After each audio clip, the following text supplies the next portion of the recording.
Prosseguindo, então, vamos falar agora da morte indireta do inocente. Todos os casos até agora descritos, legítima defesa, guerra, pena de morte, tratam da morte de um injusto agressor. E se o ente humano for inocente? O direito natural proíbe a morte direta de um inocente, de um ente humano inocente. O que é uma morte direta? Você vai ter que decorar isso com todas as forças do coração. O que é uma morte direta? É uma morte querida como fim ou como meio. A morte de um inocente pode ser tolerada quando ocorre indiretamente, não como fim nem como meio, mas como um segundo efeito ou um efeito colateral de uma ação que em si é boa. Vamos dar um exemplo? Uma intervenção cirúrgica cardiovascular em uma mulher grávida. Mulher grávida não deve ser operada. Faz mal ou põe em risco a saúde ou a vida do neném. Mas suponhamos que o caso dela seja tão urgente que não dê para esperar dar à luz. Precisa fazer alguma coisa para salvar o coração dela que está falhando. Bem, há o perigo de a criança por nascer, o nascituro, morrer. Esse perigo existe. Mas em tal caso, a morte do inocente não é um fim visado pela cirurgia. O fim é curar a cardiopatia. Também não é um meio, porque não é a morte da criança que vai curar a mãe. Não é ela que causa a cura da mãe. É simplesmente um segundo efeito, um efeito colateral do qual você não se consegue desvencilhar. Quando você faz a cirurgia, você tem que contar com esses efeitos possíveis. Para que se possa, porém, tolerar um efeito secundário mau, é preciso que o bem a ser alcançado seja proporcionalmente superior ou ao menos equivalente a ele. No caso relatado, a cirurgia não seria lícita se fosse possível esperar até o nascimento do bebê, ou se houvesse outro meio terapêutico que fosse inofensivo para a criança, que se não precisasse de cirurgia, se pudesse ter um tratamento clínico. Nunca se pode matar diretamente o inocente. Nem sequer, leiam comigo, nem sequer para salvar outro inocente. Se teoricamente existe este conflito, matar a mãe para salvar o filho ou matar o filho para salvar a mãe, o que você faria? Nada, porque ambas as condutas são ilícitas. Mas os dois vão morrer, preparemos os dois para a morte. Como? Com cuidados paliativos, para aliviar a dor, com cuidados espirituais, vamos dar os sacramentos, mas não podemos matar nenhum deles. Querer a morte como fim ou como meio, proibido. Agora, para a gente entender isso, a gente vai ver um slide. A morte do inocente como meio. Este caso é real. No ano 70 depois de Cristo, a cidade de Jerusalém foi sitiada pelo general Tito, em represália a uma rebelião dos judeus comandada pelo partido dos Zelotes. Flávio Josefo, chefe militar da Galileia, foi capturado pelos romanos. Escreveu com detalhes os horrores daquela guerra e tentou em vão fazer com que seus compatriotas se rendessem. Flávio Josefo é um grande historiador daquela época. O texto a seguir não é de Flávio Josefo, mas fala dele e se refere ao cerco de Jerusalém. Josefo, cuja própria família sofreu com os sitiados, não recuou nem mesmo diante de um episódio desumano que prova que o desespero da fome já começava a turvar a razão dos israelitas. Os zelotes, que tinham sido os iniciadores da rebelião, percorriam as ruas em busca de alimento. De uma casa saía cheiro de carne assada. Os homens penetraram imediatamente na habitação e pararam diante de Maria, filha da nobre família Bet Ezob, extraordinariamente rica da Jordânia Oriental. Maria tinha ido como peregrina a Jerusalém para a festa da Páscoa. Os zelotes ameaçaram-na de morte se não lhes entregasse o assado. Perturbada, a mulher estendeu-lhes o que pediam, e eles viram petrificados que era um recém-nascido meio devorado, o próprio filho de Maria. Isso é narrado pelos escritos de Joséfo. Aconteceu. O que vocês dizem da atitude desta mulher? Alguém poderia tentar justificar a atitude dela com o seguinte argumento: se ela não tivesse matado, cozinhado e devorado o próprio filho, os dois teriam morrido.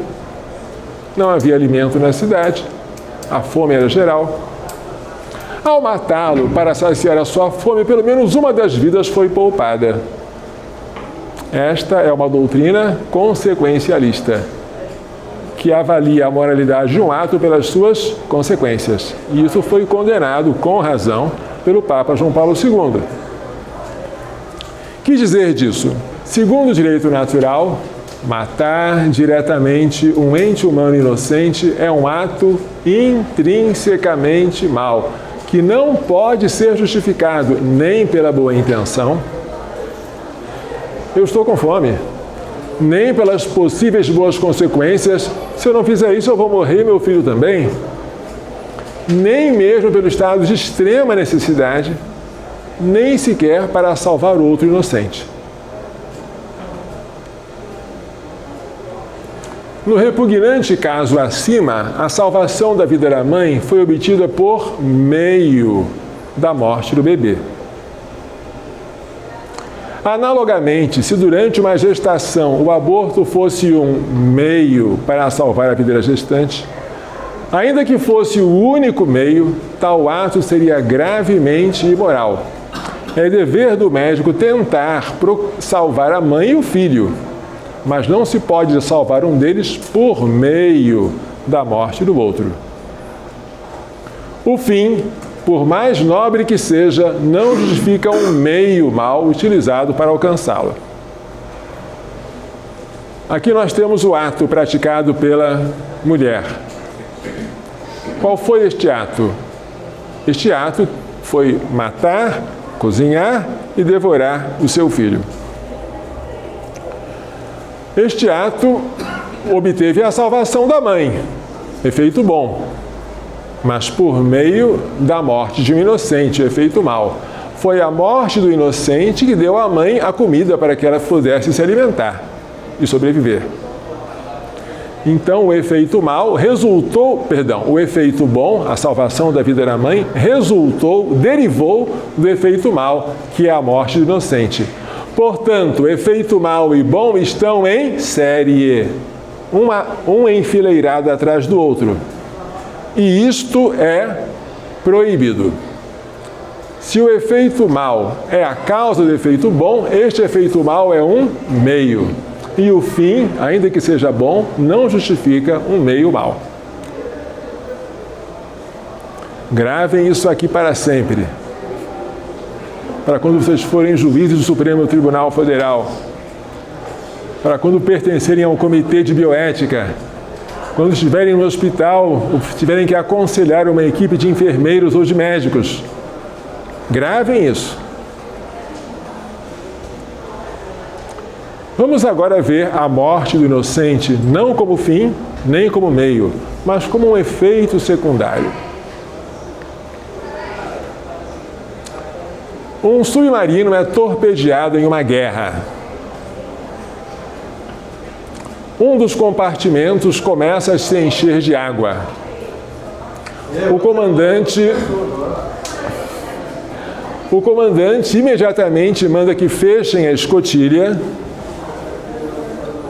a fim de que a água não invada o restante da embarcação. O comandante está certo? Claro que ele está certo. Ele quer evitar que o submarino afunde. Ao fazer isso, porém, 10 tripulantes que estavam no compartimento torpedeado morrem afogados. E agora? A morte deles aconteceu. A ação de fechar a escotilha não é má em si, e nem é feita com má intenção. No entanto, ela terá como efeito inevitável a morte de 10 tripulantes daquele compartimento, que serão afogados.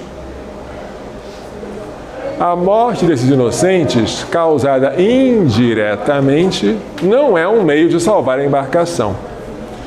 O meio é o fechamento da escotilha. E eu pergunto a vocês, a escotilha seria fechada mesmo que aquele compartimento não tivesse 10 tripulantes? Sim. Sim. E se absurdamente o comandante mantivesse a escotilha aberta, mas matasse os 10 tripulantes, ele salvaria o submarino? Não. A morte dos 10 tripulantes não causa a salvação do submarino. E o fechamento da escotilha seria feito mesmo que os 10 não estivessem lá. Então a morte dos 10 não é um meio, nem o fim do fechamento da escotilha. É simplesmente um efeito secundário ou um efeito colateral. Mas os 10 são inocentes, sem dúvida. Mas no caso, eles foram mortos indiretamente. O fechamento da escotilha é um ato que teve 2 efeitos. Um efeito bom, a salvação do submarino, e um efeito mau, a morte de 10 inocentes, que é um efeito secundário. Prestem atenção. O efeito bom não veio por meio do efeito mau. Não foi a morte dos inocentes que causou a salvação do submarino. Os 2 efeitos vêm em paralelo, decorrentes do mesmo ato, não em série.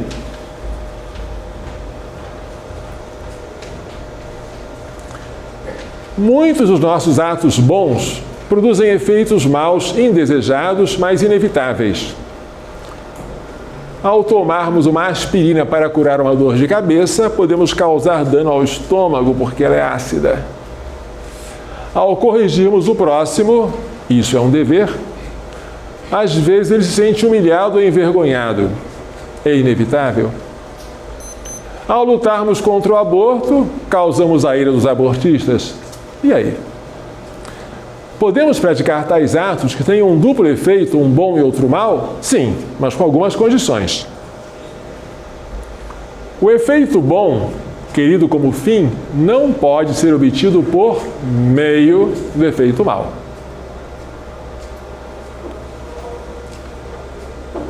E ainda que os 2 sejam obtidos diretamente do ato bom, tanto o efeito bom quanto o mal, deve haver uma proporção entre o efeito bom querido e o efeito mal tolerado. Os 2 efeitos têm que ser colocados aqui em pratos de uma balança. Note-se que não se trata de praticar um ato mal com boa intenção. Isso nunca é moralmente ilícito. O fim não justifica os meios, embora Maquiavel tenha dito o contrário. No princípio em questão, o princípio da ação com duplo efeito, trata de praticar um ato bom, fechar a escotilha. Com boa intenção, salvar o submarino.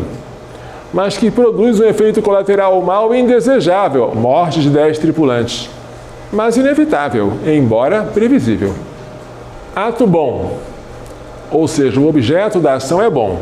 Não pode ser mentira, que tem como objeto contradizer a verdade. Não pode ser um homicídio que tem como objeto destruir a vida. E o fim do agente também tem que ser bom. A intenção do agente tem que ser boa. Um ato bom, praticado com boa intenção. Mas esse ato produz um efeito bom, querido pelo agente como fim e decorrente diretamente do ato bom, e um outro efeito do qual ele não consegue se desvencilhar. É um efeito secundário mau, não querido pelo agente, mas inevitável, pois decorrente diretamente do ato bom. Tá? Você pode fazer isso aqui? Pode, mas você tem que colocar esses 2 efeitos, o bom e o mal, numa balança, para ver se o bom compensa o mal. Padre, e se o efeito mal fosse causa do bom? Nesse caso, o efeito mal seria meio. Se ele é meio, não adianta colocar em balança. Você não pesa meio e fim. Você pesa dois efeitos de um único ato, efeitos paralelos. Você não pesa, por exemplo, uma mentirinha pequenininha, meio mal, para salvar uma multidão, efeito bom. Não se põe isso na balança. Mas se a sua ação foi boa e teve dois efeitos paralelos, aí você pode e deve pesar, para ver se você pode praticar licitamente. Essa aqui foi o que eu já falei, né? A intervenção cirúrgica cardiovascular em uma mulher grávida, que pode ter como consequência a morte do nascituro, da criança por nascer.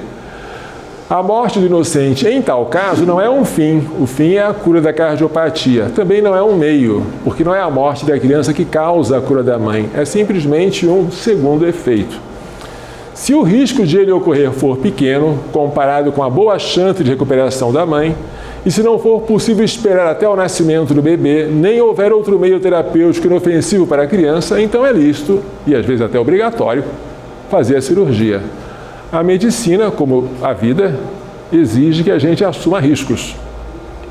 Esta aqui não é de uma mulher com problemas cardíacos, mas uma mulher com infecção renal.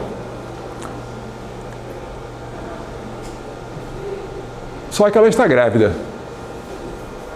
O médico prescreve-lhe um antibiótico. Há, porém, o perigo remoto de a droga causar danos ao nascituro, como todo antibiótico. No entanto, não há outro antibiótico que seja menos nocivo ao bebê, e nem é possível esperar o nascimento da criança para iniciar o tratamento. A infecção pode crescer de tal maneira que a mãe morra por sepsemia. Infecção generalizada. E agora?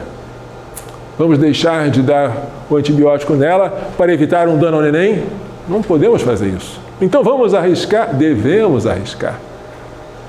A cura da infecção renal, que é um efeito bom, é obtida diretamente da ação de tomar o antibiótico e não através do dano causado ao nascituro, que é o efeito mal. Isso é óbvio, mas vejamos se é assim mesmo. O remédio seria tomado mesmo se a mulher não estivesse grávida? Então, o neném não tem nada a ver com o assunto, né? E se absurdamente a mulher não tomasse o antibiótico, mas causasse uma lesão ou a morte no seu bebê, ela ficaria curada da infecção renal? Então a morte da criança não tem nada a ver com a história.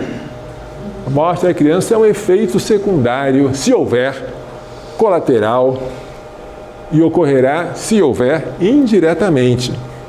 Como a chance de lesão à criança, embora exista, é pequena, e como o tratamento é urgente, o efeito bom, a cura da infecção renal, é proporcionalmente superior ao possível efeito mal. Já fiz a ponderação e já verifiquei que eu posso pender para o efeito bom, porque ele supera o possível mal. Tá bom, então vou administrar o antibiótico para essa gestante.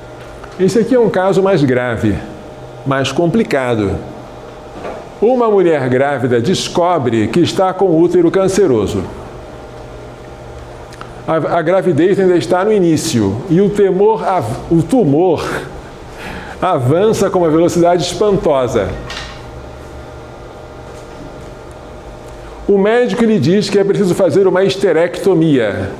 Histerectomia é a remoção do útero para extirpar o tumor. Mas o útero está ocupado. Ele tem um neném lá dentro.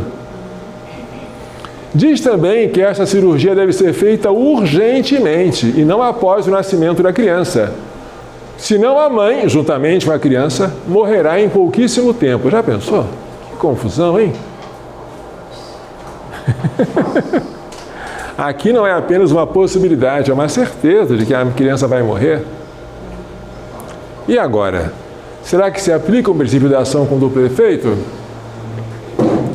A salvação da vida da mãe, que é o efeito bom, decorre diretamente da histerectomia, claro, e não do efeito mal, que é a morte da criança. Isso se vê de duas maneiras.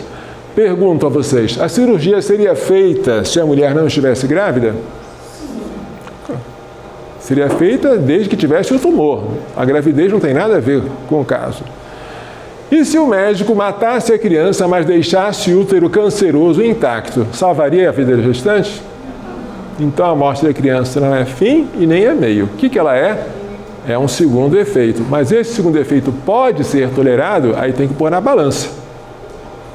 No caso, o efeito secundário não supera. O efeito secundário mal não supera o efeito bom, que é a salvação da vida da mãe. Mas os dois estão iguais, estão no limite, né?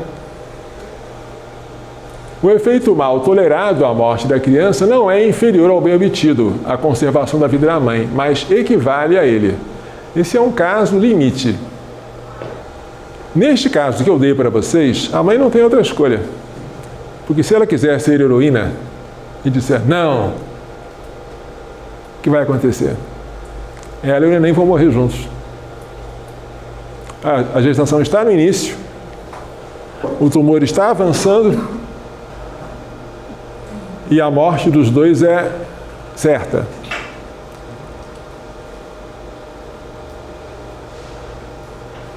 Mas quando não é assim, quando a gestação já está adiantada, quando o tumor pode avançar, afetando a mãe, mas deixando a criança nascer, a mãe pode desistir disso. É o que fez, por exemplo, para Santa Giana Beretta Molla, né? Ela deu à luz a uma criança perfeita, que hoje é médica, Giana Emanuela,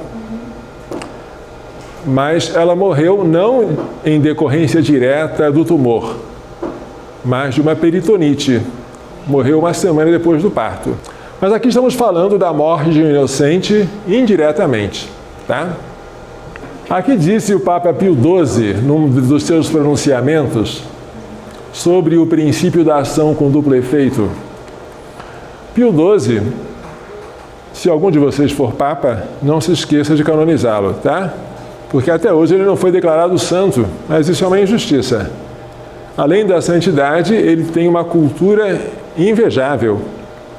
E ele é o pai da bioética. Ninguém consegue falar de bioética hoje sem citar Pio XII e aquilo que ele deixou escrito.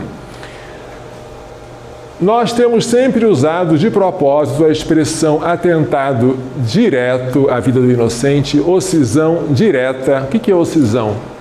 Ocisão vem do latim otidere. Otidere, que quer dizer matar. Então, a gente fala de ocisão para uma palavra que deveria ser matação, mas não temos matação. Temos matança, mas é outro sentido. Matança inclui a morte de muitas pessoas juntas. Então, na falta de uma palavra melhor, a gente usa a palavra ocisão. Ocisão é o ato de matar, tá? Então, aqui, a ocisão direta, né? O atentado direto à vida do inocente é proibido. Pois, se, por exemplo, a salvação da vida da futura mãe, perceberam aqui alguma coisa estranha?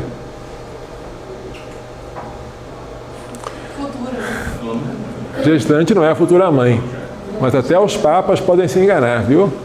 Claro que foi um engano chamar gestante de futura mãe. Vamos fazer de conta que esse futura não existe, tá?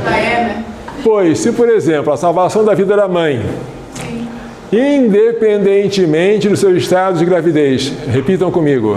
Independentemente do seu estado de gravidez. Requeresse urgentemente um ato cirúrgico ou outra aplicação terapêutica que tivesse como consequência acessória, de nenhum modo querida nem intencionada, mais inevitável, a morte do feto, tal ato não se poderia dizer atentado direto à vida do inocente.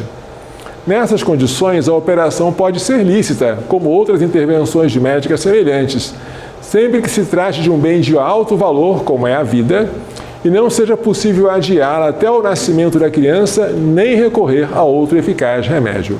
É o Papa legitimando o princípio da ação com duplo efeito. Não foi ele que criou este princípio. Este princípio foi formulado já no século XIX. Mas ele aqui está ensinando como magistério da Igreja. Se vocês acharam que a remoção do útero canceroso era um caso grave, esses aqui então vocês vão ver o que é grave. O que é uma gravidez ectópica? Ectopos, fora do lugar. É aquela em que a implantação do bebê se dá não no útero, que é o seu lugar natural, mas fora dele, como no abdômen, no ovário ou, o mais comum, na trompa de Falópio.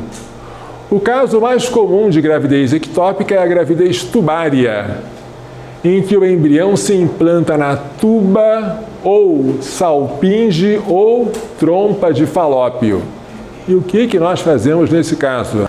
Isso aqui é um tema tão complicado que valeria uma tese de doutorado, sem exagero. Mas vocês que são alunos especiais, que estão num curso especial de uma faculdade especial, terão o privilégio de aprender isso. Numa gravidez tubária, o que fazer? O neném vai crescer como todo neném, embora no lugar errado. E esta gravidez pode evoluir ou para um aborto espontâneo, o que é o mais comum, em 2/3 dos casos, ou pode evoluir para o rompimento da trompa.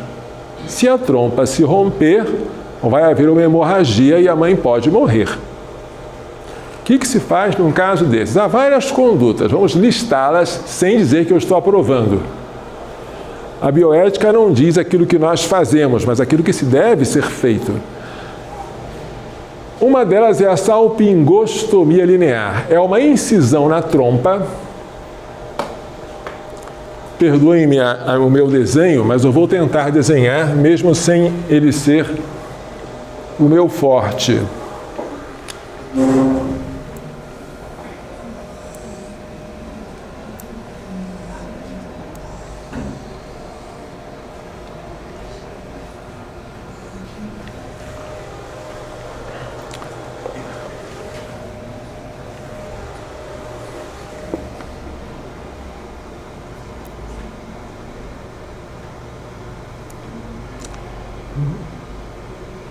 A criancinha está aqui na trompa, devia estar no útero, mas se alinhou aqui e está se desenvolvendo aqui com o saco gestacional.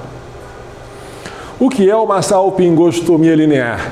É uma incisão, é um corte na trompa por meio de um laparoscópio. Laparoscópio é um aparelho que penetra o abdômen e que olha, que vê o que está lá dentro, né?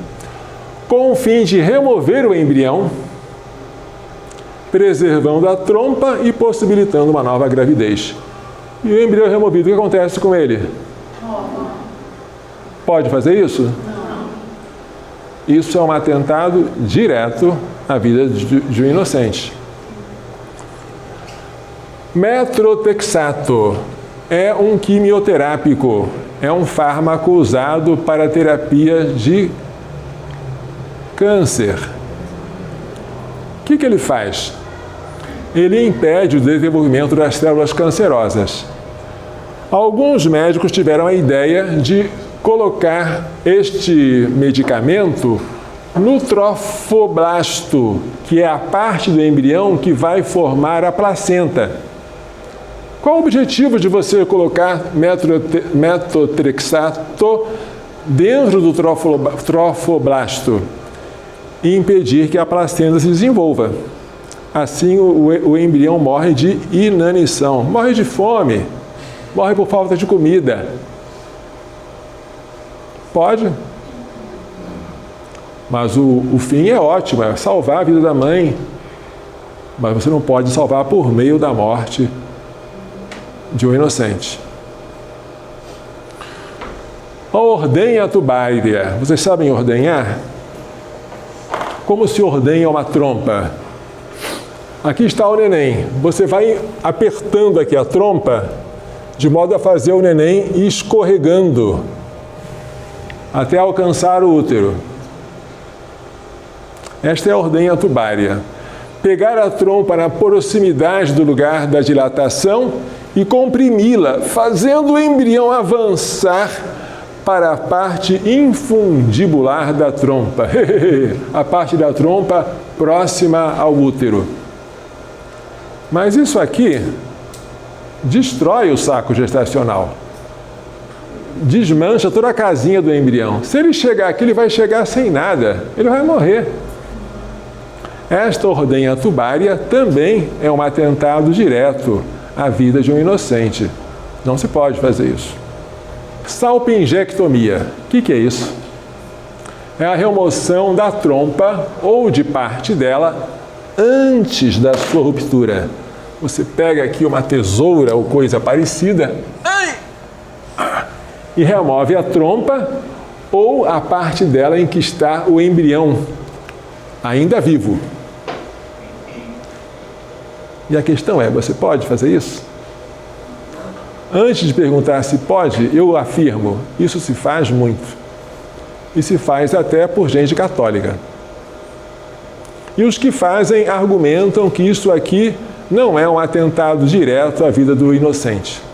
Tentam aplicar aqui o princípio da ação com duplo efeito. Mas eu vou demonstrar a vocês que não se pode aplicar aqui. Que neste caso trata-se de um atentado direto à vida de um inocente. O último caso é a expectação armada. O que é? É o monitoramento da gestante.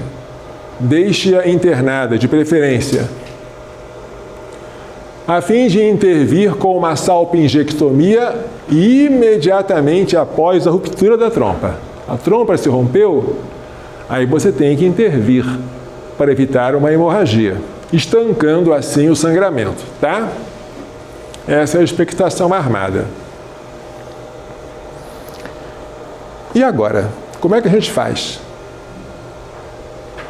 Qual desses procedimentos é lícito? Esse aqui, sem dúvida, é lícito, a expectação armada. Mas ele exige um cuidado grande. Você ficar monitorando a mulher, verificando se já começou o sangramento ou não, para só depois intervir. E os médicos, como todo ser humano, preferem aquilo que é mais fácil. Fazem o difícil quando forem obrigados a isso. Se o médico não tem temor de Deus, e se não tem formação bioética, ele vai preferir remover a trompa antes mesmo que ela tenha rompido. Vamos adiante. O que foi que o magistério da Igreja falou sobre esses assuntos? As declarações do magistério são muito antigas, mas válidas até hoje. Uma pergunta foi essa, feita ao Santo Ofício, hoje Congregação para a Doutrina da Fé, que é o dicastério mais elevado do Vaticano, imediatamente abaixo do Papa. Perguntou-se: pode-se ensinar com segurança nas escolas católicas que é lícita a operação chamada craniotomia, quando, omitindo-a, morreriam a mãe e o filho, e ao invés, executando-a, a mãe seria salva e o bebê morreria? A operação consiste no seguinte: a criança está entalada na bacia da mãe. O que se faz? Faz-se uma cesariana de emergência? Hoje você faz. Naquela época, 1884, já existia cesariana? Existia, mas não com a segurança de hoje. A cesariana antigamente era arriscada por dois motivos. Faltava antisepsia adequada, limpeza, e faltavam antibióticos que não existiam. Então a mortalidade materna era alta. E diante de um parto difícil, os médicos hesitavam. Será que vamos fazer cesariana mesmo? Será que vamos acabar matando a mãe com essa cirurgia? Sem querer, mas vamos fazer isso? Então, diante de um parto difícil, os médicos recorriam à chamada craniotomia. O que é isso? A criança já está entalada na bacia da mãe, não consegue passar. Os médicos perfuravam o crânio da criança. Aspiravam a massa cerebral. Obviamente, a criança morria. Mas como a cabeça é aquilo que é mais difícil de passar pela bacia, quando o crânio ficava oco, a cabeça se contraía e conseguia passar, e o neném era retirado, morto evidentemente, do colo uterino. E a mãe era salva. Assim você salvava uma das vidas, mas a outra você matava. Olha a aplicação do consequencialismo aí, em 1884. Se você fizer essa operação, uma das vidas você salva. Mas se você omite, ambas as vidas morrem. Vale a aplicação do consequencialismo? A resposta da Santa Sé foi esta aqui. Não se pode ensinar com segurança esta doutrina aqui, de que a craniotomia é lícita. Depois as respostas foram bem mais seguras. Com o passar do tempo, a Igreja passou a ensinar com todas as letras e sem ressalvas que a craniotomia era ilícita.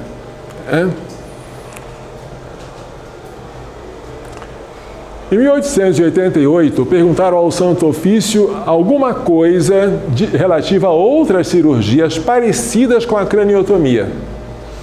Será que elas podem ser realizadas em um parto difícil? Resposta: nas escolas católicas não se pode ensinar com segurança que a operação chamada craniotomia é lícita, segundo o que foi declarado em 28 de maio de 1884.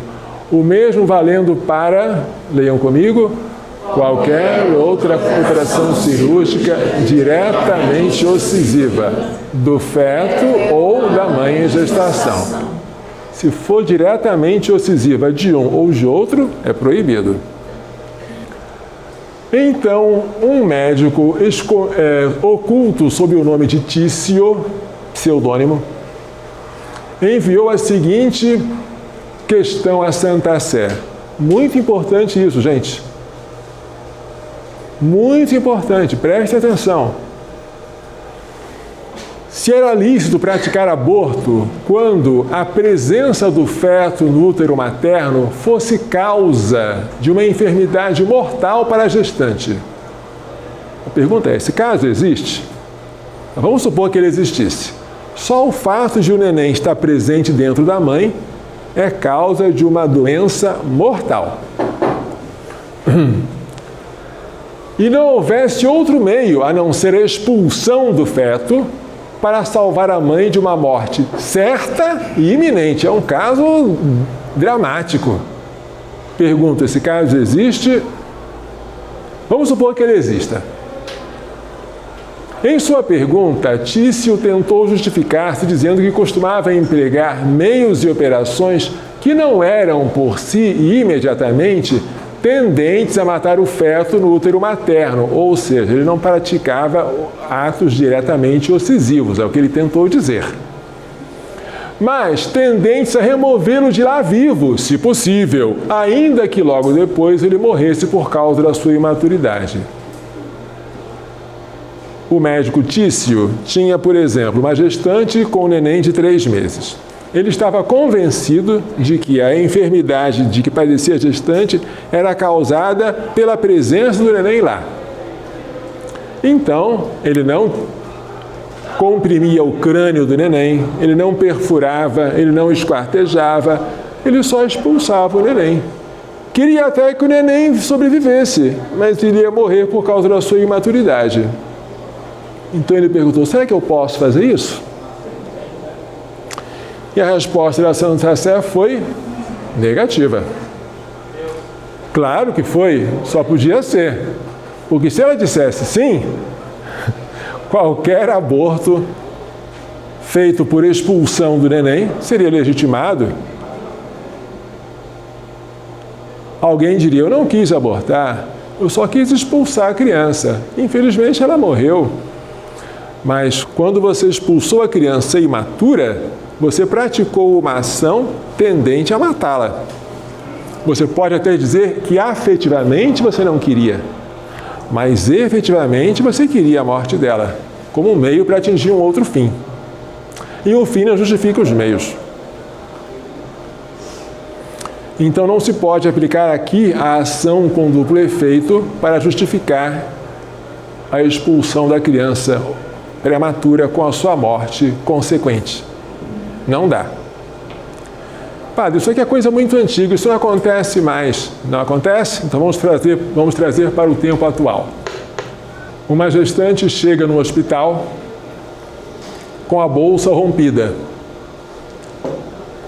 Só que a bolsa se rompeu antes da hora.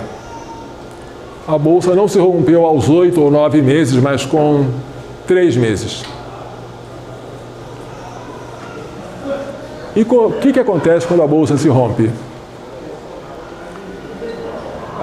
As bactérias que estão do lado de fora começam a entrar. E a mãe começa a se encher de uma infecção.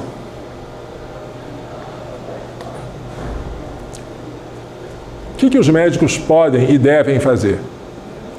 Administrar antibióticos para manter a infecção sob controle até o neném morrer, naturalmente. Depois que ele morrer, você pode até induzir a expulsão dele, mas não antes da morte. O que habitualmente se faz? A mulher chega no hospital com a bolsa rompida, a criança é pequenininha, os médicos acham que têm toda a razão de expulsar o neném, porque senão a mãe vai morrer de infecção generalizada. E acham que isso está justificado pela sua boa intenção e pela inexistência de outro meio para salvar a vida da gestante. Por que tais médicos dizem isso? Porque eles nunca estiveram nesta aula aprendendo bioética. Eles não tiveram o privilégio que vocês estão tendo agora. Eles nunca souberam que esse caso já passou pela Santa Sé e já foi resolvido. A resposta é não. Ainda que houvesse uma certeza absoluta de que a mãe iria morrer por causa das bactérias que estão vindo do ambiente causando infecção, e ainda que o único meio de salvar a mãe fosse expulsando a criança de lá, com a bolsa amniótica e tudo, nós não poderíamos matar diretamente o inocente, a criança, para salvar a mãe, que também é inocente.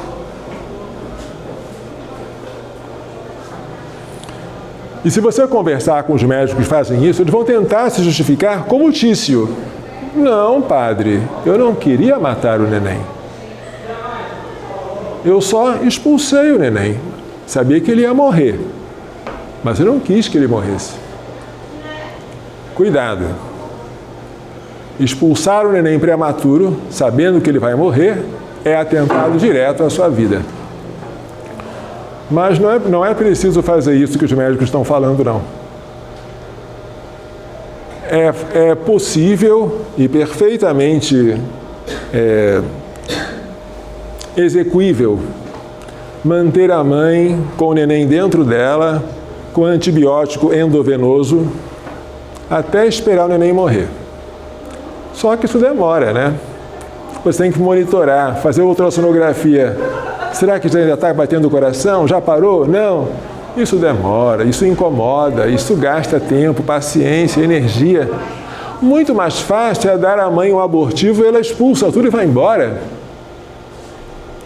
Então, por questão de praticidade e por desvalor à vida do neném, é comum que se faça isso logo. Eu já fui testemunha disso. De médico chegando para a gestante e dizendo: o que a senhora escolhe? A senhora quer morrer ou quer abortar o seu neném? É ao mesmo tempo uma mentira, porque esse conflito não existe, e é uma coação. Isso não se faz. Mas acontece. Espero que vocês estejam à altura para responder tais argumentos quando eles vierem. Bem, aí em 1898, o bispo do México propôs ao Santo Ofício 3 questões. Prestem atenção. É lícita a aceleração do parto quando, por estreiteza da mulher, for impossível a saída do feto no seu devido tempo? Se o neném crescer muito, ele não vai conseguir passar. Então, enquanto ele é pequeno, eu posso acelerar o parto? Pergunta do bispo do México. E a segunda, se a estreiteza da mulher for tal que nem o parto prematuro se julgue possível, é lícito provocar aborto? Opa! Ou fazer cesariana no seu tempo? São duas perguntas em uma só aqui. Terceiro, é lícita a laparotomia? Laparotomia é a incisão do abdômen. Quando se trata de uma concepção extrauterina ou ectópica, você pode abrir a barriga da mãe e retirar a criança que está no lugar errado? Vamos ver o que foi que a Santa Sé respondeu? Primeiro, a aceleração do parto não é ilícita, desde que se faça por justas causas e no tempo e modo que se proveja, segundo as ordinárias contingências, a vida da mãe e do feto. Você pode acelerar, tomando cuidado de que a criancinha vá sobreviver depois, tem UTI neonatal, blá, blá, que nenhum dos dois vai ficar prejudicado por essa aceleração. A segunda pergunta tinha duas partes. A primeira é o aborto. Não, aborto não. A segunda é a cesariana.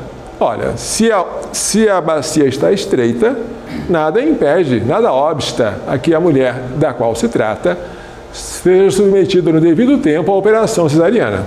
Tá? E agora a última, que é a que mais nos interessa. Você pode extrair um neném que foi colocado no lugar errado? Quando se impõe a necessidade, a laparotomia é lícita para extrair a concepção ectópica do seio da mãe, olha que coisa, desde que se proveja, enquanto possível, séria e oportunamente a vida da mãe e do feto. Ou seja, você pode extrair? Pode, mas tem que cuidar da vida do neném. E isso criou uma dúvida. Então, como é que é isso? Eu tenho que esperar o neném estar de tal tamanho que ele possa sobreviver fora da mãe? Ou não é isso? Essa dúvida foi respondida depois. Olha só, o decano da Faculdade de Montreal fez uma pergunta específica. É lícito alguma vez extrair do seio da mãe os fetos ectópicos ainda não maduros, ou seja, não transcorrido o 6º mês depois da concepção? E qual foi a resposta? Não. Deve-se prover, enquanto for possível, séria e oportunamente a vida do feto e a da mãe. Quanto ao tempo, segundo o mesmo decreto, não é lícita nenhuma aceleração de parto, a não ser que se faça no tempo e no modo os quais, segundo as ordinárias contingências, se proveja a vida da mãe e do feto. Então, você só pode tirar um neném ectópico se ele estiver grande o bastante para sobreviver. Isso existe? Às vezes. Gravidez tubária é mais difícil, mas gravidez abdominal, às vezes você consegue. É raro, aparece nos jornais. Né? Gravidez abdominal a termo. A criança se alojou no abdômen e não no útero e depois foi retirada por cesariana. Ótimo. Acontece. E agora? Como tratar de uma gravidez ectópica, em especial de uma gravidez tubária, né? Sem destruir o embrião no seio materno, porque você não pode usar da craniotomia, não pode perfurar o crânio, não pode esquartejar a criança, e sem removê-la diretamente, ainda viva e imatura. Você não pode, porque isso é aborto direto. Assim respondeu a Santa Sé ao médico Tício. Como é que eu vou fazer? Aguardar. Só que os americanos, que também têm um jeitinho parecido com o nosso, jeitinho brasileiro, arranjaram um jeito de aplicar ou tentar aplicar o princípio da ação com duplo efeito para justificar esta operação aqui, que é a salpingectomia, antes da ruptura tubária. Como foi que isso aconteceu? Aconteceu em 1928, quando este autor, Thomas Lincoln Buscarém, defendeu na Universidade Gregoriana, em Roma, a sua tese de doutorado de que a tuba grávida poderia ser removida antes mesmo de sua ruptura.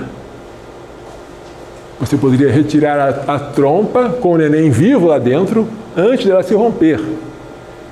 Segundo ele, o objetivo da cirurgia seria a remoção da tuba, que se tornou patológica, se tornou doente pela presença do neném. Segundo ele, a morte da criança seria produzida apenas indiretamente. A salpingectomia seria lícita desde que a tuba estivesse danificada e ameaçando a mãe, ou seja, se houvesse uma causa proporcionada para a intervenção. Tá? Este assunto foi a minha dissertação de mestrado. O princípio da ação com o prefeito e a sua aplicação à gravidez ectópica. E essa tese foi aprovada pela banca examinadora e passou a ser uma opinião comum de aceitação generalizada entre diversos moralistas. Aqui estão alguns deles. Mas essa tese sempre me causou intriga, porque eu pensei, isso está errado. Então eu resolvi estudar. E de fato percebi que essa tese não é segura. Vejamos. Há uma dificuldade bem grande dessa tese em relação ao útero canceroso. No útero canceroso, a operação seria feita mesmo se a mulher não fosse grávida, não estivesse grávida. E também, no caso do útero canceroso, se o médico deixasse o tumor lá dentro e matasse a criança, ele não salvaria a vida da mãe. São dois indícios de que a morte da criança é indireta. Vejamos se isso acontece aqui também.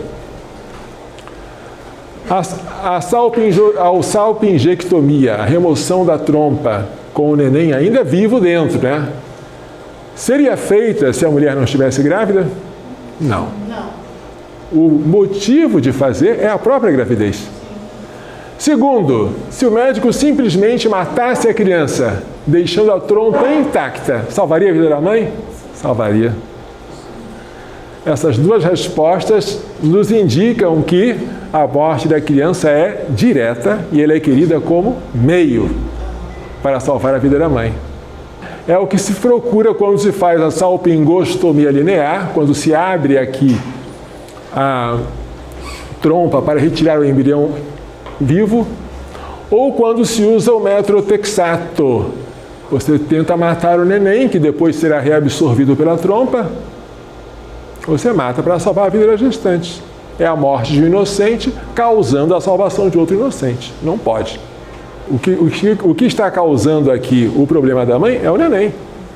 Mas você não pode matar o neném dizendo, ele está me perturbando, eu vou matá-lo. Ou como alguns dizem, ele é um injusto agressor, eu vou me defender dele. Ele é um filho, não é um agressor.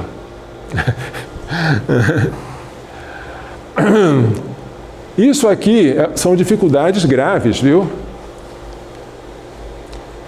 E o que o magistério da igreja diz? Eu nunca vi um pronunciamento oficial do magistério aprovando essa tese. Mas eu vi o pronunciamento do Papa Pio XII dando a entender, vocês já leram isso comigo, que essa tese não é aceitável. Porque no discurso de Pio XII, a Associação Famílias Numerosas, de 1951, portanto, posterior à publicação da tese de Buscarém, que foi em 1928, o pontífice fala de um ato cirúrgico ou outra aplicação terapêutica requerida urgentemente para salvar a vida da mãe. Leiam comigo. Independentemente do seu estado de gravidez. Ou seja, algo que você faria mesmo se ela não estivesse grávida, o que não é esse caso aqui. A independência do estado de gravidez, que é clara na esterectomia, não está presente na salpingectomia. Certo? Conclusão: a tese de Buscarém não é segura. Não conta com a aprovação explícita do magistério da Igreja. Tem em seu favor apenas a opinião dos moralistas, mas uma opinião apenas provável, não segura, não se pode seguir quando se causaria um dano ao próximo que está na posse certa do seu direito. Exemplo clássico. Não é possível aplicar o probabilismo nesses casos. No caso de um caçador que duvida se o objeto percebido ao longe é um homem ou é um animal. Será que é um homem? Será que é um animal? Posso ou não posso atirar? Na dúvida, não posso atirar.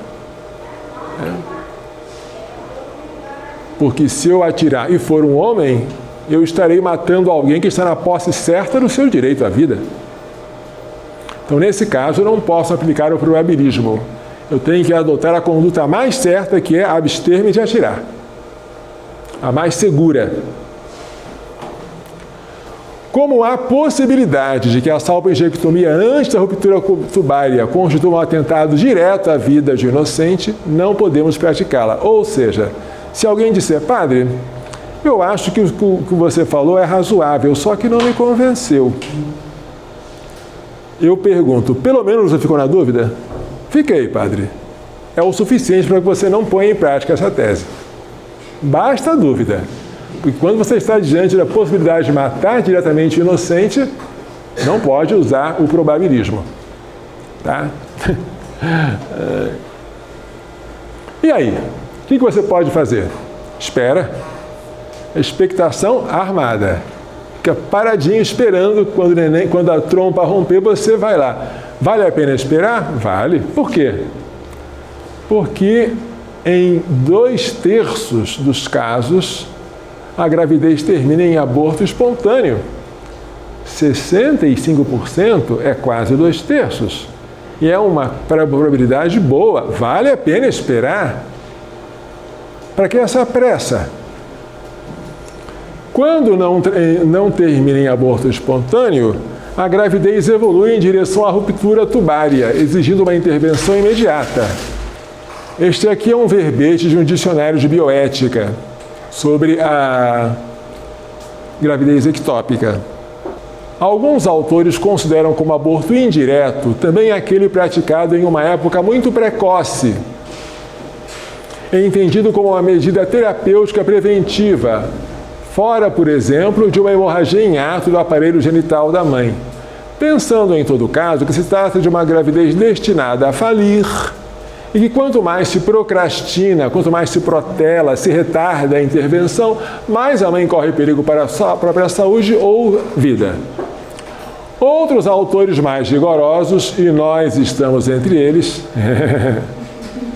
julgam que para o aborto indireto devem ser satisfeitas todas as condições acima expostas a propósito do princípio da ação com duplo efeito. Em particular, leiam, a hemorragia em nível do aparelho genital da mãe deve ser atual. Tem que esperar a trompa se romper ou começar a se romper. A expectação armada permite a chance remota, mas não nula, de que uma gravidez ectópica possa ser levada a termo.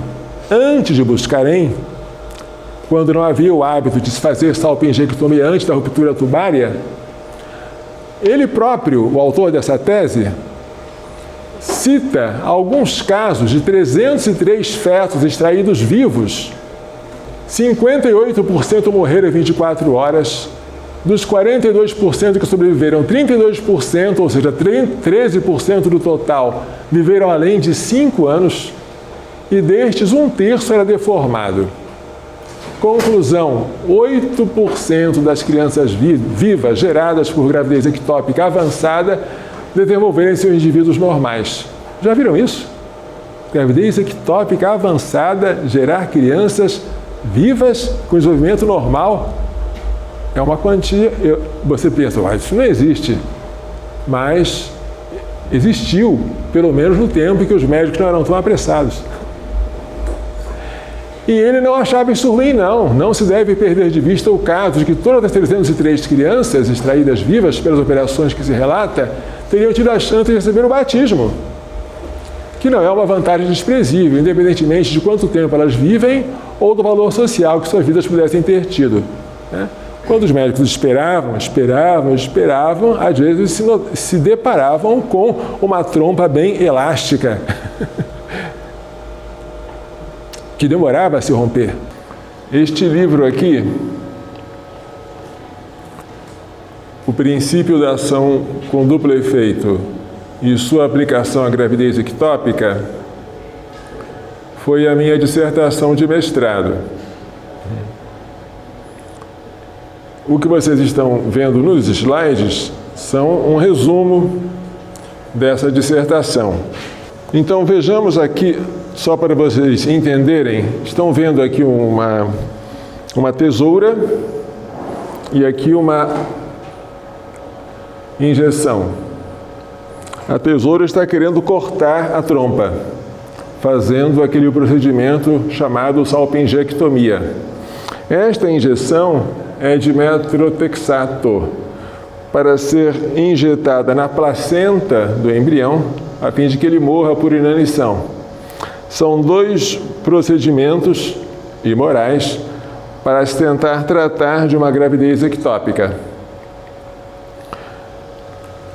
Nós já fomos descartando um por um e descobrimos que sobrou a expectação armada, deixar a gestante monitorada, de preferência já internada, para intervir quando? Essa é a pergunta. Qual é o momento exato de intervir? O momento exato que legitima a intervenção não é a morte do bebê, que naquela situação de urgência é difícil de detectar. Será que ele já morreu? Ninguém sabe. Mas a hemorragia em ato, que põe em risco a vida da mãe. Ou seja, a mãe começou a sangrar, se você não intervier, ela vai morrer, porque a hemorragia, a pessoa se esvai em sangue e morre mesmo. Então agora requer-se uma intervenção cirúrgica para estancar a hemorragia. Prestem atenção. Se o bebê morrer em decorrência da salpingectomia, em decorrência da retirada da trompa, mas depois que ela já se rompeu ou está se rompendo, em tal caso, sem dúvida, sua morte será apenas um efeito indireto da intervenção. Se for possível encontrar o bebê ainda vivo, deve-se batizá-lo imediatamente. Às vezes, dizem os médicos, isso ocorre. Você encontra, depois de fazer uma cirurgia como essa, um saco gestacional intacto com o neném dentro. Você não pode batizar sem romper o saco gestacional e derramar água em contato com a pele do neném, para que o batismo seja válido, pronunciando aquelas palavras: eu te batizo em nome do Pai, e do Filho, e do Espírito Santo. Prestem atenção para esta passagenzinha da tese de Buscarém. A tese dele, ela foi escrita em latim, mas foi publicada em inglês. Vejamos aqui o que ele diz no caso de você fazer uma salpingectomia quando a trompa já está se rompendo. Olha o que ele diz. Vou tentar aqui fazer um desenho, perdoem-me que não é uma obra de arte, mas para vocês entenderem o que ele está querendo dizer. Aqui está a trompa e ela está com esta dilatação por causa do embrião, né? Aqui está o útero, aqui está outra trompa, tá bom? Aí aconteceu que o embrião que estava aqui com o seu saco gestacional foi crescendo, crescendo, e aí ela se rompeu. Pau! Quando ela se rompeu, o que foi que aconteceu? Essa ruptura causa um sangramento, uma hemorragia, que é preciso estancar. E o que agora se faz? Pega-se um fórceps, né, para estancar a hemorragia. Vamos imaginar que isso aqui fosse um fórceps. Usem a imaginação e acreditem que isso aqui é um fórceps, tá? Ótimo. Este é um fórceps homeostático, dizem os médicos, assim eles chamam.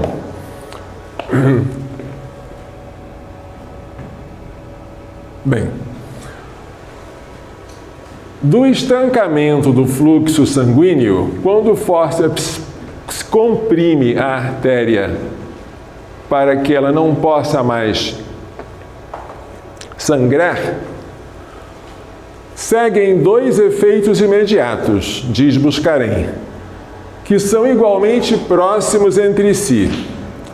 Você estava aqui, olha, você comprimiu a artéria que irriga a trompa, e aí aconteceram duas coisas simultaneamente.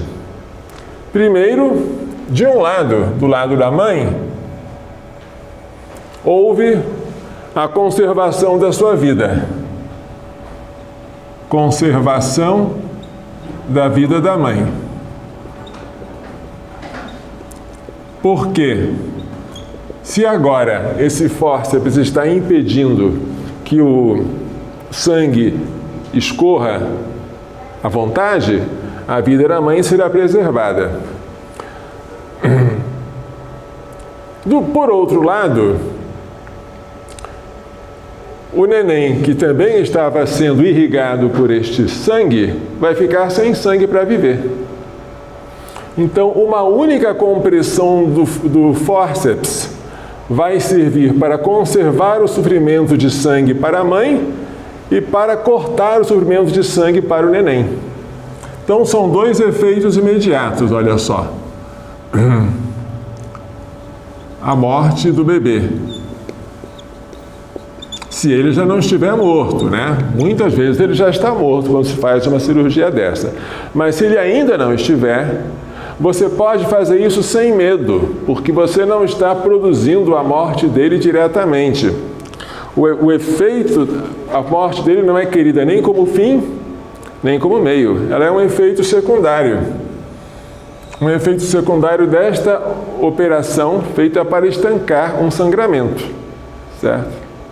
Então, nesse caso, aplica-se perfeitamente o princípio da ação com duplo efeito. É uma única ação que tem dois efeitos, um bom e um mau.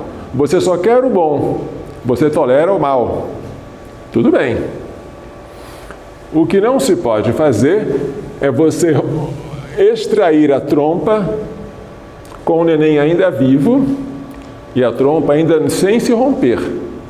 Porque quando você faz isso, você provoca um aborto direto.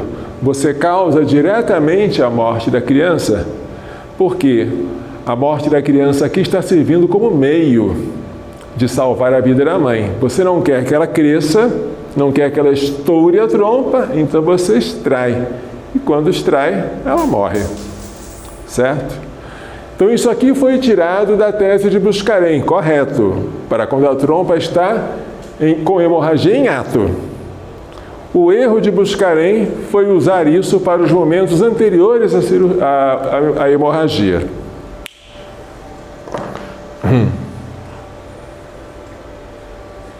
Isto aqui eu já falei com vocês, é a operação, que deveria ser a mais óbvia, né? Para converter a gravidez ectópica, que é fora do lugar, em gravidez uterina, que é no lugar. O neném está no lugar errado. Em vez de estar aqui no útero, ele está na trompa, ou então no abdômen, ou então, sei lá, ou qualquer outro lugar, no ovário. Vamos colocá-lo de volta no útero. É o mais óbvio, mas é o menos pesquisado até hoje. Aconteceu, por acaso, em 1915, que este médico, Dr. Wallace, encontrou uma gravidez ectópica quando estava retirando um mioma de uma mulher. Então ele aproveitou a ferida causada pela extração do mioma, pela miomectomia, e lá ele costurou o saco gestacional intacto com parte da parede da trompa. Aí depois uma criança nasceu sem nenhum problema e ele publicou isso numa revista. É um caso, relato de caso, como ocorre em revistas de medicina. Só que isso aqui é um caso isolado, que ficou isolado por muito tempo. Como é que você vai descobrir que uma mulher tem gravidez ectópica se você naquela época não tinha ecografia, ultrassonografia? Era só por acaso mesmo. Então, por muito tempo ficou assim. Quando Buscarin publicou a tese dele, em 1928, também não se sabia mais de nada. Não se havia evoluído muito sobre esse assunto. Mas agora, a notícia que nós temos mais recente, depois de Wallace, sobre a tentativa de converter gravidez ectópica em gravidez uterina, foi em 1964, com esses dois médicos, Billings e Davis. Uma paciente de 29 anos, na terceira gravidez tubária, olha, terceira. Eles introduziram toda a trompa, não apenas um pedaço dela, na cavidade uterina, mas a tentativa foi falida. E eles disseram, não estávamos certos de que o feto estava vivo no momento da operação. De qualquer forma, não deu certo. Isso foi em 64. Em 67, dois médicos brasileiros, Sérgio Peixoto e Geraldo Rodrigues de Lima, de São Paulo, tentaram fazer algo semelhante numa paciente de 34 anos. Gravidez tubária com diâmetro de 3 centímetros, com um discreto ponto de ruptura. Ruptura aqui na trompa, né? A paciente recebeu alta após a cirurgia, mas depois de uma semana fizeram um exame compatível com gravidez com insuficiência placentária. E algum tempo depois, um aborto espontâneo. Então a gravidez não foi a termo. Em 1980, este moço aqui, Landron Shettles, que é considerado o pai da fecundação in vitro, muito famoso, resolveu, em uma paciente de 27 anos, converter a gravidez tubária dela, com um diâmetro de 4 a 5 milímetros, portanto bem no iniciozinho, para a gravidez uterina. Extraiu o saco embrionário intacto, repleto de vilosidades coriônicas, e transferiu para o útero. Nasceu uma menina com 3.200 gramas. Mas essa notícia ficou praticamente despercebida. Na verdade, ela seria publicada em um congresso de medicina na França, mas nem chegou a ser publicada. Foi publicada vários anos depois. Então a gente nota que casos como esse, que deveriam ser objeto de pesquisa, simplesmente são coisas que foram abandonadas pela medicina. Vejamos esse aqui. Este aqui é Eugênio Lenzi, um médico que resolveu, em 1987, levar a sério essa causa da conversão tubário-uterina. Em 1988, ele propôs uma campanha de informações junto aos médicos e junto às mulheres que conduzisse a um exame ecográfico quase sistemático, mal se detectasse um atraso menstrual. Imagine uma campanha assim entre as mulheres. Houve algum atraso? Vamos agora fazer uma ecografia para verificar se a sua gravidez é ectópica, porque quanto mais cedo, mais fácil de se tentar uma conversão em gravidez uterina. Nesse mesmo ano de 88, ele veio ao Brasil e participou no Rio de Janeiro do 12º Congresso Mundial de Ginecologia e Obstetrícia e expôs lá a sua campanha. Vamos agora não apenas salvar só a mãe, vamos salvar a mãe e o filho. Aqui é um anúncio que ele fez. Em 1994, esses três, autores, Peirce, Manionda e Chamberlain, noticiaram que haviam conseguido com sucesso converter uma gravidez ectópica em gravidez uterina em um embrião de 5 semanas de uma paciente de 29 anos, tá? Detectado por ultrassonografia transvaginal. Essa ultrassonografia, ela consegue detectar uma gravidez ectópica de maneira mais precoce. Removeram o endométrio decidualizado para tornar a cavidade mais acolhedora e conseguiram. Houve uma menina que nasceu com 2,7 kg na 38ª semana de gravidez. E esta é a última notícia que nós temos de gravidez ectópica convertida em gravidez uterina com sucesso. Não se ouve falar mais disso. Por quê? Haveria necessidade de pesquisas. E as pesquisas não estão voltadas para isso. Gravidez ectópica, simplesmente aconselho a mãe ou a tomar o metrotexato, ou fazer ordenha tubárica, ou então a fazer aquela salpingostomia linear, que retira o neném inteirinho e deixa a trompa, digamos, intacta, ou então a salpingectomia, que arranca um pedaço da trompa com o embrião dentro, ainda vivo, né, que nós já vimos, que constitui aborto direto também, mas ninguém pensa em corrigir o problema pela sua causa. Falta, de fato, uma dedicação a essa causa. E como vocês serão, espero, os grandes bioeticistas, quem sabe poderão dar um impulso na nova geração de médicos e veterinários para este fim. Mas a pergunta é, será que se eu encontrar uma mulher com gravidez ectópica e de vez em quando encontra e vem falar conosco, o que eu faço, padre? Será que um médico, mesmo com um conhecimento quase artesanal desse assunto, ele pode tentar fazer uma conversão tubario-uterina? O que diz a Donum Vitae, ou seja, a instrução sobre o respeito à vida humana nascente e à dignidade da procriação? Esta instruçãozinha de 1987, que nós vamos estudar com muito detalhe na época em que falarmos da fecundação in vitro, da inseminação artificial, essa instruçãozinha fala uma coisa interessante.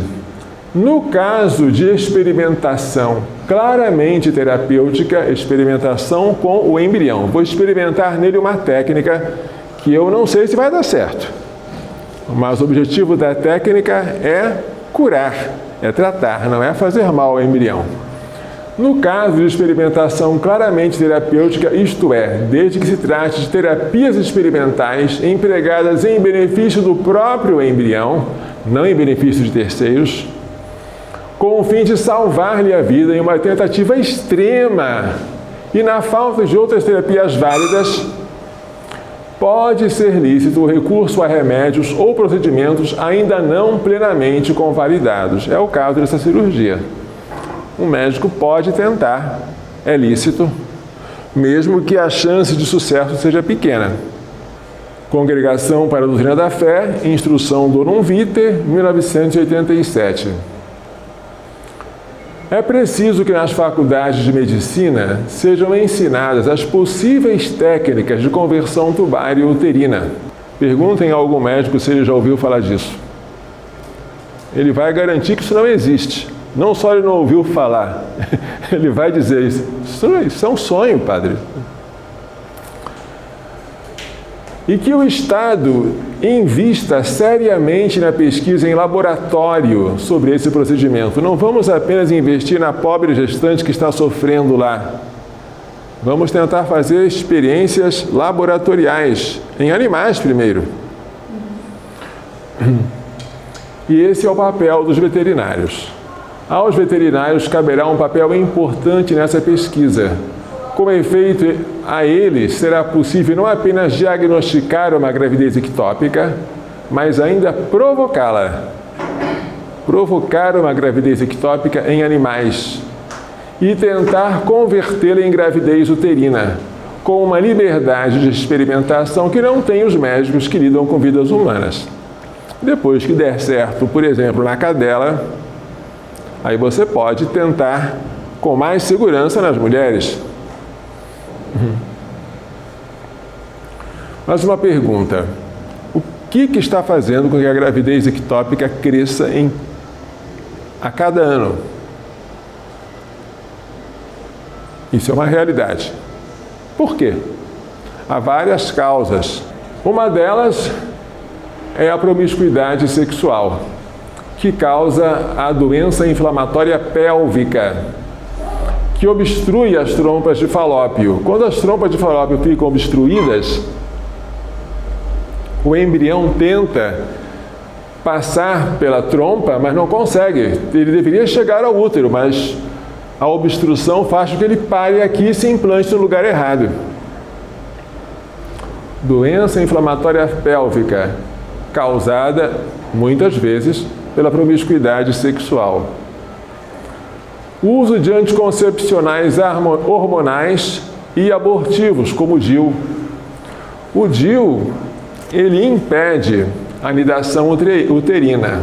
O DIU é um dispositivo intrauterino, como o nome, a sigla significa. Se for em forma de T, o DIU é mais ou menos assim que ele é colocado. E ele faz com que o embrião, que já foi concebido na trompa, ao chegar ao útero não tenha um lugar acolhedor. Então ele é concebido e é abortado. Uma mulher que usa DIU, ela aborta, digamos, talvez a cada mês. Se ela engravidar a cada mês, aborta a cada mês. E aí, quando você aumenta o número de gravidezes, você aumenta também a chance de uma delas ser ectópica. Se uma mulher engravida 10 vezes mais do que a outra, porque ela está sempre abortando, então a chance de ela desenvolver uma gravidez ectópica também aumenta. Por isso você vê que usuárias de DIU têm grande chance de ter também gravidez ectópica. Essa é uma das causas. Os recursos de técnicas de fecundação artificial, nas quais se faz uma hiperestimulação ovariana, isso favorece a implantação em sede extrauterina. Essa hiperestimulação é por uma dose muito grande de hormônios, para produzir vários óvulos em vez de um só. Isso também favorece a implantação do embrião fora do lugar. Como se vê, se você quiser evitar a gravidez ectópica, nada mais você tem que fazer do que uma verdadeira educação para a castidade e para a abertura à vida. Evitar a promiscuidade sexual, evitar os anticoncepcionais, os microabortivos como o DIU, evitar as técnicas de fecundação artificial. Tudo isso faria com que você prevenisse e diminuísse em grande parte esta gravidez ectópica. Coração Imaculado de Maria, livrai-nos da maldição do aborto. Então, essa apresentação termina então aqui. Vamos rezar um pouquinho para agradecer a Deus. Em nome do Pai, do Filho e do Espírito Santo. Amém. Nós nos damos graças, Senhor nosso Deus, por todos os vossos benefícios, vós que viveis e reinais pelos séculos dos séculos. Amém. Ave Maria, cheia de graça, o Senhor é convosco. Bendita sois vós entre as mulheres, bendito é o fruto do vosso ventre, Jesus. Santa Maria, Mãe de Deus, rogai por nós, pecadores, agora e na hora da nossa morte. Amém. O Senhor esteja convosco. Abençoe-vos Deus Todo-Poderoso, Pai, Filho e Espírito Santo.